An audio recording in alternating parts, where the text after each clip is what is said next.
வணக்கம். ஈரோடு ஆறுமுகம் சோழி பிரசன்னம் பார்க்கும் ஜோதிடர்.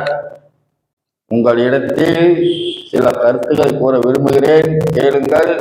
ஓம் நமச்சிவாயா. அதாவது சோழி மூலமாக சில முக்கியமான கருத்துக்களை எடுத்து உங்களுக்கு விளக்கி கொண்டு இருக்கிறேன். அதில் சில பேர்த்துக்கு பிடிக்கும், சில பேர்த்துக்கு பிடிக்காது. அது தெரிந்ததான். வீட்டில் சமையல் செய்தாவே ஒருவருக்கு பிடிக்கும், ஒருவருக்கு பிடிக்காது. நான் சாதாரண ஜோதிடர், அதுவும் சோழி பிரசனம் பார்க்கும் ஜோதிடர். என்னுடைய சொல் சில பேர்த்துக்கு பிடிக்கும், சில பேர்த்துக்கு பிடிக்காது. அதனால் எல்லாத்தையும் திருப்திப்படுத்த முடியாது.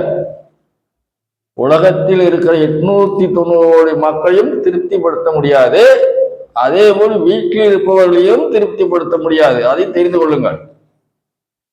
அதே போலதான் என்னுடைய ஜோதிடத்தையும் சில பேர்த்துக்கு பிடிக்கும், சில பேர்த்துக்கு பிடிக்காது. சில பேர் என்னை சில இதாதான் பேசுவார்கள், அவன் என்ன சொல்கிறார் என்று. நீங்கள் இந்த வீடியோவை பார்க்க சொன்னதுக்கு நீங்கள் பார்க்க மாட்டேங்கிறீங்க சில பேர் இருக்கிறீர்கள். அது என்ன காரணம் தெரிந்து கொள்ளுங்கள், பார்க்கலாம். வீடியோ பார்த்தா ஜோதிடருக்கு பணவர் எடுத்துக் கொண்டிருக்கிறீர்களா? அப்படிலாம் கிடையாது. வீடியோ பார்த்தால் உங்களுக்கு நன்மை, அதை தெரிந்து கொள்ளுங்கள். இப்பொழுது உங்களுக்கு விளக்கமாக ஒன்று சொல்கிறேன், கேளுங்கள்.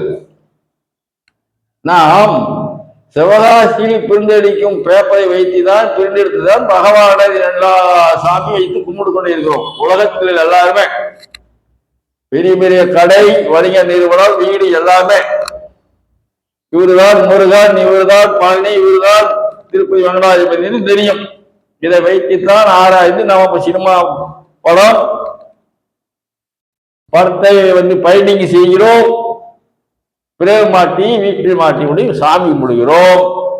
அதே போலத்தான் நான் வீடியோவில் சொல்லுகிறதை நீங்கள் உன்னிப்பாக கவனித்தால் அவருடைய பலன் என்ன என்பதை தெரிந்து கொள்வதற்காக தான் உங்களுக்கு ஒரு 20 நாள் டைம் கொடுத்திருக்கிறேன்.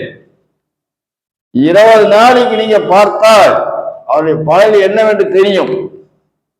அது ஒரு பலன் இருக்கட்டும். அதே போல் இந்த சனி பெயர் சென்று பொது பலன் சொல்ல இருக்கிறேன். 1ஆம் தேதி என்று பொது பலன், உலகத்துக்கு பொது பலன். சனி பகவானுடைய சஞ்சாரம் எப்படி இருக்கிறது என்று பொது பலன் சொல்ல உள்ளேன், அதை தெரிந்து கொள்ளுங்கள். அடுத்து 2ஆம் தேதி 12 ராசிக்கும் ராசி பலன் சொல்வதை 2 ராசியாக சொல்ல உள்ளேன். ஏன் என்றால் சனி பகவானுடைய 2.5 ஆண்டுகளுடைய பலனை ஒவ்வொரு ராசிக்கும் 12 ராசி சொல்லும் பொழுது வீடு பெருசாக இருக்கும். நீங்க பாதி பார்ப்பீர்கள், பார்க்க மாட்டீர்கள். ஆகவே 2 ராசிக்காக சொல்ல உள்ளேன். அதே போல் தயவு செய்து பொதுமக்கள் கொஞ்சம் சொல்வதை கேளுங்கள். தங்க விலை ஏறிக்கொண்டு இருக்கிறது, கவலைப்படாதீர்கள். கொஞ்சம் பொறுமையாக இருங்கள். 6 மாதம் கழித்து தங்க விலை இறங்கும். அதில் நன்றாக உன்னிப்பு கவனித்து பாருங்கள். நீங்கள் இப்பொழுது 1,20,000 ரூபாய்க்கு தங்க வாங்கிட்டு போய் வச்சிருந்தால் 2 மாசம் கழிச்சு அந்த பணத்தை நீங்க பார்க்க முடியாது. அவசரத்துக்கு 1/2 பவுன் 1 பவுன் பிள்ளைங்களுக்கு காது கொடுத்து தோளுக்கு வாங்கித்தான் ஆக வேண்டும். 10 பவுன் 20 பவுன் தயவு செய்து வாங்கிடாதீர்கள். பணம் போட்டு வாங்கி தற்கொலைக்கு ஆளாகி விடாதீர்கள். அதை தெரிந்து கொள்ளுங்கள். ஏன் என்றால் உலகத்தினுடைய பொருளாதாரமே சுழன்று கொண்டு இருக்கிறது. என்னுடைய சோழி சொல்கிறது, நான் சொல்லவில்லை. இந்த சோழி போட்டா நீ நினைக்கலாம், என்ன இருந்தாலும் அடிக்கடி நகையை பத்தி பேசிட்டு இருக்கிறான்னு நீ நினைக்கலாம். அதை மக்கள் கேட்கிறார்கள், நான் சொல்கிறேன்.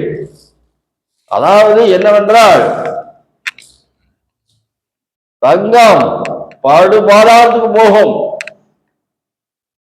அரசாங்கமே, நமது இந்திய அரசாங்க ரிசர்வ் வங்கியே கிராமுக்கு 9 ரூபாய்க்கு மேல கொடுக்க கூடாது என்று சொல்லியிருக்குது. நீங்க வாங்கிட்டு போய் என்ன பண்ணுவீர்கள்? அதை தெரிந்து கொள்ளுங்கள். அதுக்கு மேல் அவர்கள் விருப்பம், அதை நம்ம சொல்ல முடியாது. ஆகவே அதே போல் ஜோதிடம் பார்க்க வரவர்களுக்கும் நான் இந்த சோழியில் 108 இருந்து 12 12 எடுத்து உங்களுக்கு உத்தரவு கொடுத்தாத்தான் நான் பார்க்கிறேன். ஆனால் நீங்கள் இவர் எப்படி ஜோதிடம் சொல்கிறார் என்று ஆராய்ச்சி பண்ணுவீர்கள். ஜோதிடருக்கே ஆராய்ச்சி பண்றீர்கள். நான் ஒரு சிவன் அடிகளார் கிட்ட ஜோதிடம் பார்க்க வருவர்கள், நான் உங்களுக்கு ஜோதிடம் பார்க்கலாமா பார்க்க கூடாதா என்று இந்த மாதிரி 3 தரம் போட்டு 3 தரம் நான் சொல்லியிருந்த நம்பர் வந்தால் தான் பார்ப்பேன், வல்லை என்றால் பார்க்க மாட்டேன் என்று சொல்லி உங்களை உட்கார வைக்கிறேன். இது எவ்வளவு பெரிய முக்கியமான விஷயம் என்று நீங்க தெரிந்து கொள்ளுங்கள். அதே போல் உங்களுக்கு ஒரு முக்கியமான விஷயம் சொல்லுகிறேன், கேளுங்க. அதாவது ஜோதிடத்தில் முன்ன நம்பிக்கை வேணும். ஜோதிடத்தில் நம்பிக்கை வேணும். அதே போல் இந்த மந்திரம் செய்கிறார்கள், தந்திரம் செய்கிறார்கள், இதெல்லாம் நம்பி விடாதீர்கள். மந்திரம் என்பது பொய், அதை முன்னே தெரிந்து கொள்ளுங்கள். மந்திரம்லாம் கிடையவே கிடையாது. உங்களை ஒன்று சொல்கிறேன், கேளுங்கள். சில பேர்த்துக்கு சங்கடமா இருக்கும், சில பேர்த்துக்கு நன்றாக புரிந்து கொள்வீர்கள். அதாவது பரிகாரம். பரிகாரம் என்றால் என்ன? ஒருவனுக்கு சனி திசை நடக்கிறது, ஒருவனுக்கு செவ்வாய் திசை நடக்கிறது. 8 செவ்வாய் உள்ளவன் பரிகாரம் செய்தால் அந்த செவ்வாய் 5ஆம் இடத்துக்கு வந்து விடுமா? சொல்லுங்க பார்க்கலாம். ஜோதிடர்கள் யாரு வந்தாலும் என்னை கோபமா திட்டினாலும் பரவாயில்லை, பரிகாரம் செய்தவர்கள் என்னை திட்டினாலும் பரவாயில்லை, நான் ஒரு உண்மையை சொல்கிறேன். பரிகாரம் செய்தால் இருக்க வேண்டிய இடத்திலிருந்து வேற இடத்துக்கு நகருமா? ராகு கேது உள்ளவர் பரிகாரம் செய்தால் திருமணமாகும் என்று ஜோதிடர் சொல்கிறார். அந்த பரிகாரம் செய்தால் ராகுலிருந்து கேதுக்கு வரக்கூடிய 2ஆம் இடத்தில் இருக்கும் கேது 3ஆம் இடத்துக்கு அவரால் பணம் நிறுத்த முடியுமா?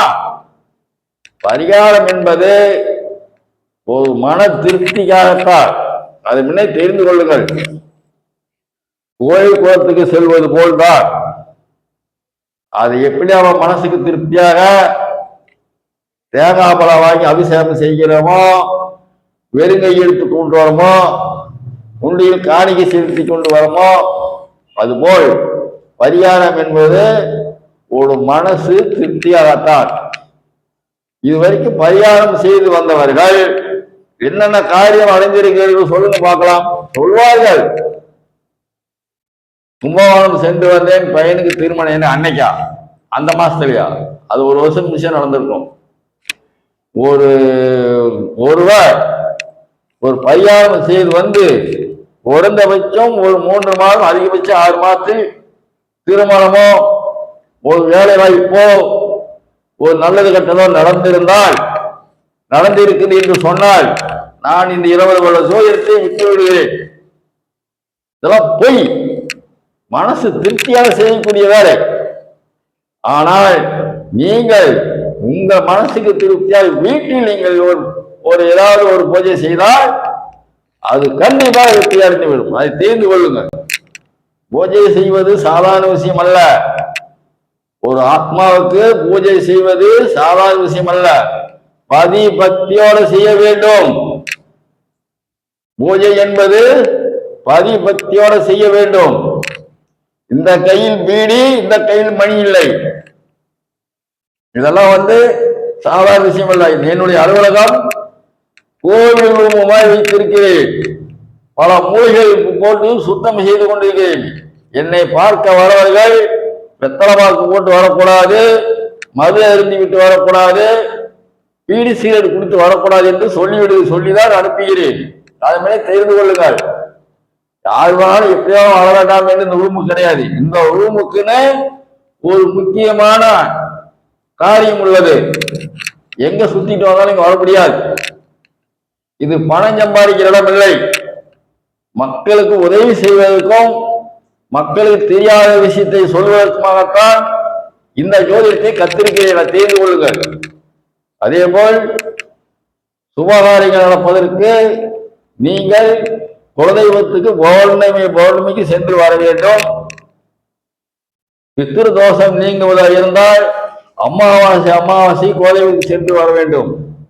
இதை இரண்டும் செய்தால் நீங்க நினைத்ததை நடத்தி விடலாம். அதை புரிந்து கொள்ளுங்கள். எவ்வளவு பெரிய விஷயமாக இருந்தாலும் குலதெய்வத்தை மறக்காமல் யார் ஒருவர் நன்றாக குலதெய்வத்துக்கு வணங்குகிறாரோ அவர் 100க்கு 100 வெற்றி அடைந்து விடுவார் என்று என்னுடைய சோழியே சொல்கிறது. அதே போல் சோழி பார்க்க விரும்பும் வாசகர்கள் வீடியோ நன்றாக பாருங்கள், பார்த்த பிற்பாடு சொல்லுங்கள். ஒரு 20 நாளை பாருங்கள், அப்புறம் சொல்லுங்கள். அதே போல் என்னுடைய யூடியூப் சேனல் தெரியாதவர்கள் ஈரோடு ஆறுமுகம் பெரியசாமி என்றால் யூடியூப் சேனல் ஓப்பன் ஆகும், நன்றாக பாருங்கள். என்னுடைய செல் நம்பர் 94 459 73 170. இந்த நம்பருக்கு தொடர்பு கொள்ளுங்கள். என்னுடைய அலுவலகம் ஈரோடு மரப்பாலம் பேபி மருத்துவமனை அருகில் சீனியம் தோட்டம் என்ற இடத்தில் செயல்படுகிறது.